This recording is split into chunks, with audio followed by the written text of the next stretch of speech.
Hello, hello. Exhibition is that way. Donation box just over there.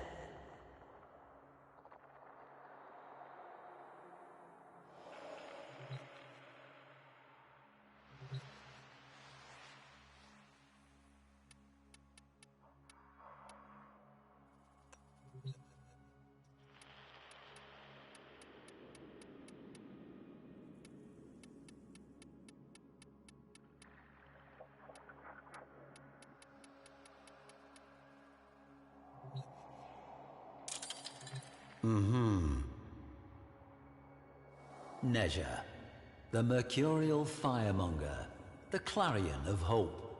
However foul the decadent excesses of the Orokin Empire, the aftermath of its collapse was arguably worse. But the darkest times often give rise to the brightest legends. We've seen that happen often, haven't we? Tales of a being called Nezha predate the Orokin fall. They speak of a swift warrior who leaves trails of fire, summoning barbed spears from the very earth. But it is during a time of unsurpassed brutality, at a moment of wanton slaughter, that this most blazingly improbable of Warframes first proves to be more than a myth.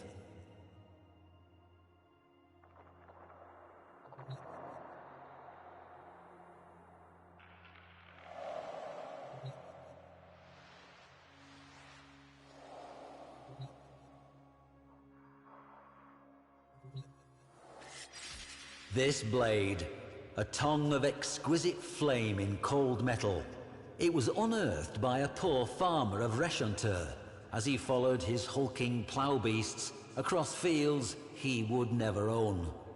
Another might have bravely kept the dagger, but records suggest he handed it into his overseer on the spot, a half cup of rice his princely reward.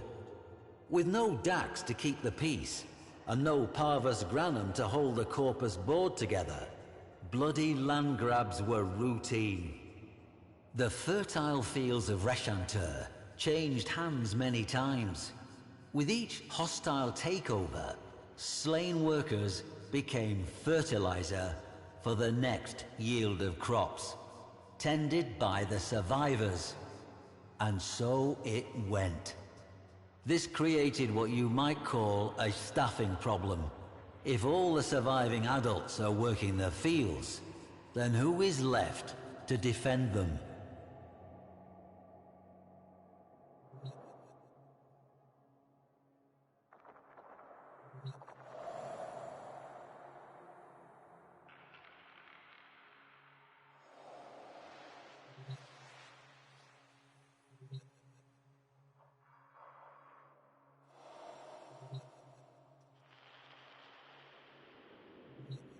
Children, that's who. This dismal little relic was once part of a Sayandana, shall we say. Though not of Orokin make, clearly. No, its young owner wove this from a fertilizer sack. There were many such capes found at the site. Enough for an army. Mowers were expensive, you see. Children, they were cheap and plentiful. It made good business sense to arm them. Not the very youngest, of course, just the near adults. The still unbroken, those who understood the stakes. The young defenders of Reshantur took their duty seriously.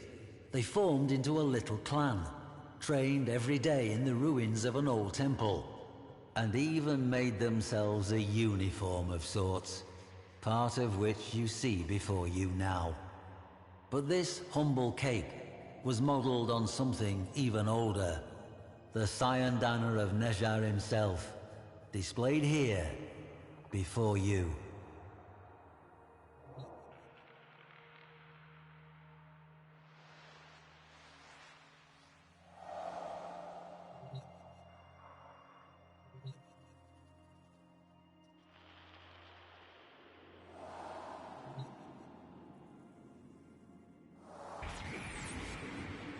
This chakram was found in the ruins of the Reshantur temple, along with fragments of stories scrawled on slates in an immature hand, and oaths of dedication to a figure of legend.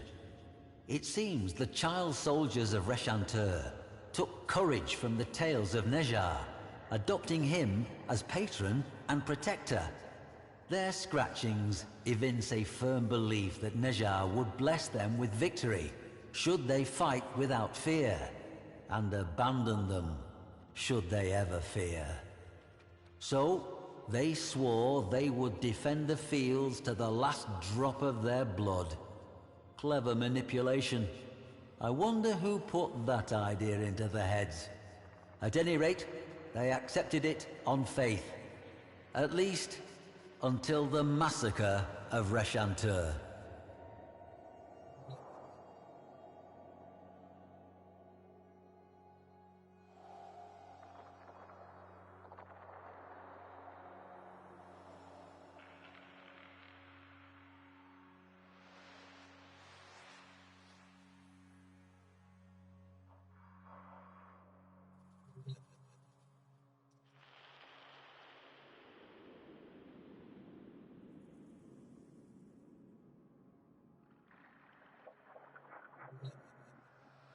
This spear, modelled on Nezha's own, was found buried in scorched soil.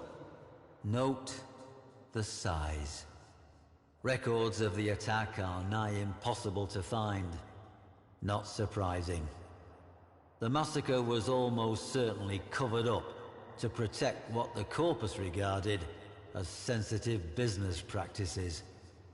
Imagine the children, Tenno, wearing their pathetic cyandanas, bearing flimsy weapons, but with heads high, as warriors. Think of them rushing at their far superior foes without fear, and imagine what those foes did. To this day, the fields of Reshantur cannot be ploughed. The blades of ploughs are dented and destroyed by an earth that, still, remains thickly seeded with shot and shells and the cold brass teeth of war. But that is not why the event is called the Massacre of Reshantur. The children charged, the Corpus took easy aim, not one child's heart fluttered. And then, flame!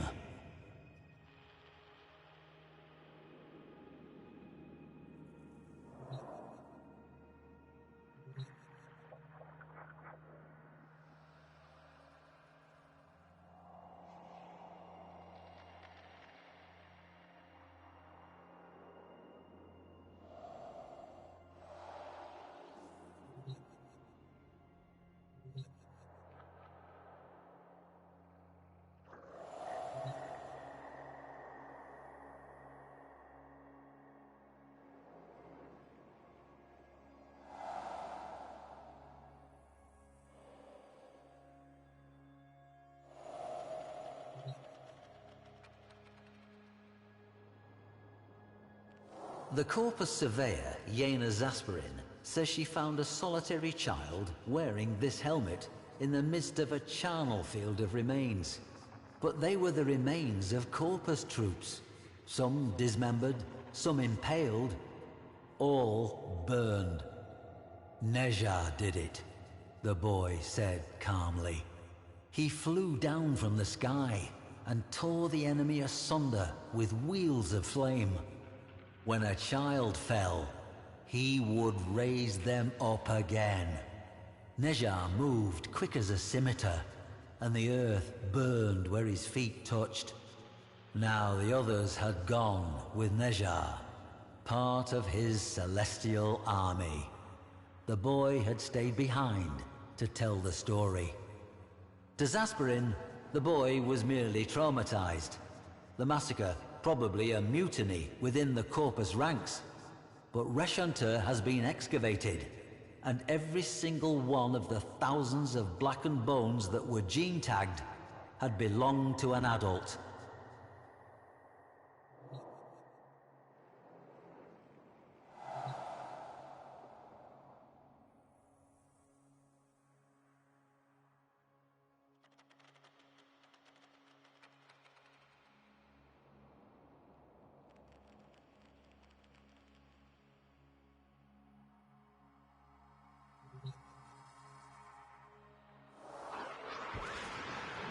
And at last we meet Nezha face to face in all his unquestionable reality.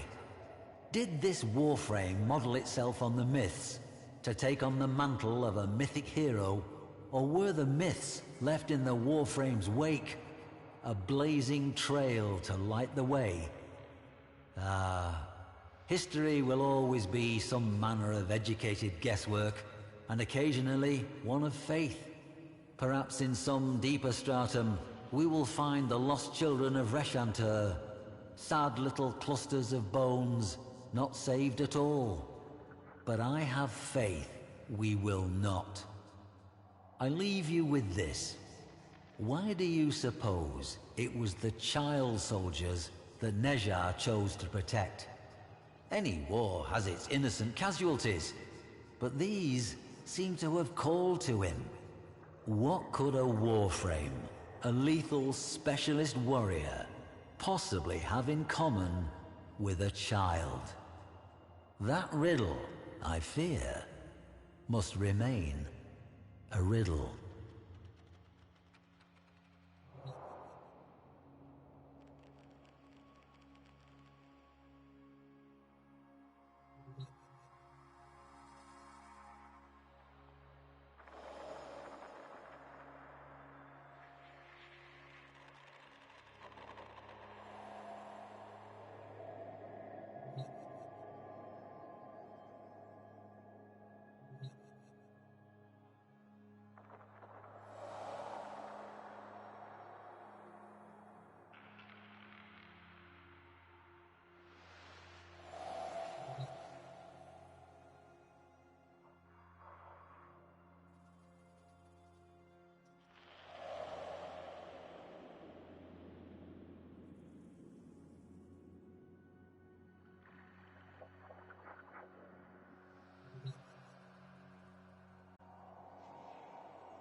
That's fine.